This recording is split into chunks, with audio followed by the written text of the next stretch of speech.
Perkenalkan, nama saya Tiara Prahastika, NIM FAA 118003. Video ini dibuat guna untuk melengkapi tugas praktikum parasitologi yang diberikan oleh Bapak Arif Jabal Rahman SSI MSI mengenai tungau yang dapat menyebabkan penyakit. Jurnal yang saya review kali ini berjudul Gambaran Prevalensi Tungau Debu Rumah Penyebab Alergi di Kelurahan Tanjung Duren Utara, Jakarta Barat, yang ditulis oleh Esther Sri Majawati dan Kezia Jocelyn, yang diterbitkan di Jurnal Kedokteran Meditech Unkrida. Apa itu tungau debu rumah? Nah, menurut jurnal yang saya review kali ini, tungau debu rumah adalah alergen dalam rumah terbanyak yang tersebar di seluruh dunia dan dikaitkan dengan manifestasi klinis atau manifestasi alergi pada saluran pernapasan dan kulit seperti asma bronkial, kemudian ada rinitis alergi dan dermatitis atopik. Nah, makanan dari tungau debu rumah sendiri ini merupakan serpihan kulit atau squama pada manusia seperti pada tangan atau bagian tubuh lainnya. Nah, sehingga tungau debu rumah ini berhabitatnya di lingkungan hidup manusia. Apa sih di lingkungan hidup manusia itu? Contohnya yang pertama di tempat tidur.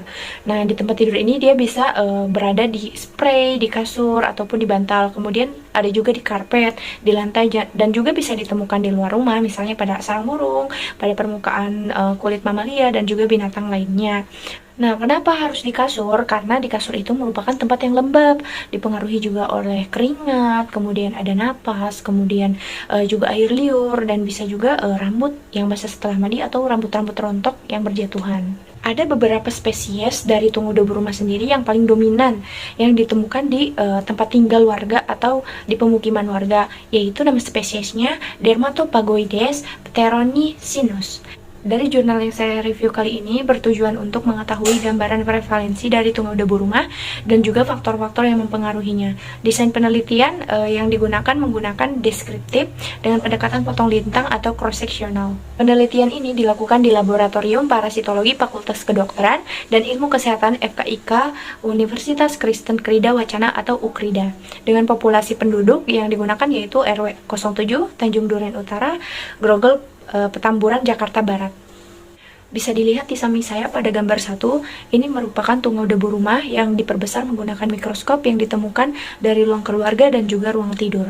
Dari tabel 1 di samping, ditemukan bahwa dari 52 rumah yang diteliti atau yang diperiksa, hanya ditemukan tungau debu rumah pada 17 rumah dengan frekuensi 32,69%. Pada tabel 2, dari 17 rumah yang positif tungau debu rumah, lebih banyak ditemukan pada ruang keluarga, yaitu sebanyak 10 ruangan, dengan frekuensi 19,2%.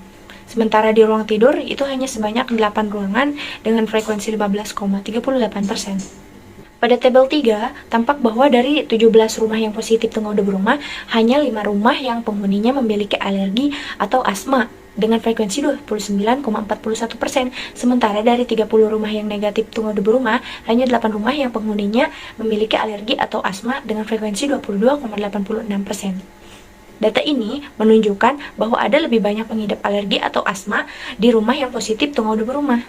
Pada tabel 4, dari 17 rumah yang positif tungau debu rumah, hanya 4 di antaranya yang memiliki binatang peliharaan dengan frekuensi 23,52%. Binatang yang disebutkan di antaranya merupakan anjing, kucing, dan juga kelinci. Nah, dari data ini terlihat bahwa tungau debu rumah lebih banyak ditemukan di rumah yang memiliki hewan peliharaan. Pada tabel 5, tampak bahwa dari 10 ruang keluarga yang positif TDR atau tungau debu rumah, satu rumah dihuni lebih dari 5 orang dengan frekuensi 10%. Sementara itu dari 42 orang keluarga yang negatif tungau debu rumah, 11 rumah dihuni lebih dari 5 orang dengan frekuensi 26,19%. Pada tabel 6, tampak bahwa dari 10 ruang keluarga yang positif tungau debu rumah menggunakan karpet dengan frekuensi 10%.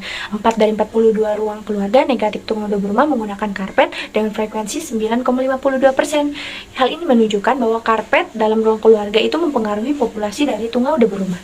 Pada tabel 7, tampak bahwa dari 8 ruang tidur yang positif tungau debu rumah, satu ruang disapu 1-2 kali per bulan.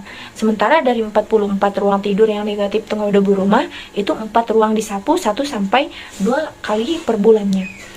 5 dari 8 ruang yang positif tungau debu rumah, spraynya diganti 1-2 kali per bulan. Sementara 23 dari 44 ruang yang negatif tungau debu rumah, itu spraynya diganti setiap 1-2 kali per bulannya.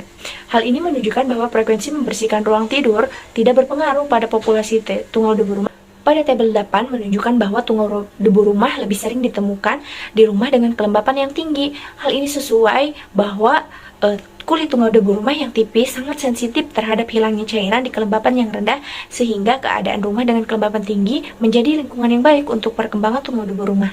Dari review artikel yang baru saya jelaskan tadi dapat disimpulkan bahwa penelitian ini menunjukkan prevalensi tungau debu rumah sebanyak 32,69% dari faktor-faktor yang diteliti, yaitu jumlah penghuni rumah dan frekuensi membersihkan rumah, itu tidak menunjukkan bahwa adanya perbedaan pengaruh dalam keberadaan tungau debu rumah di rumah tinggal, dan juga ditemukan hubungan antara binatang peliharaan dan kelembapan dengan keberadaan tungau debu rumah di rumah tinggal. Demikian review jurnal saya kali ini, kurang lebihnya mohon dimaafkan. Terima kasih. Wassalamualaikum warahmatullahi wabarakatuh.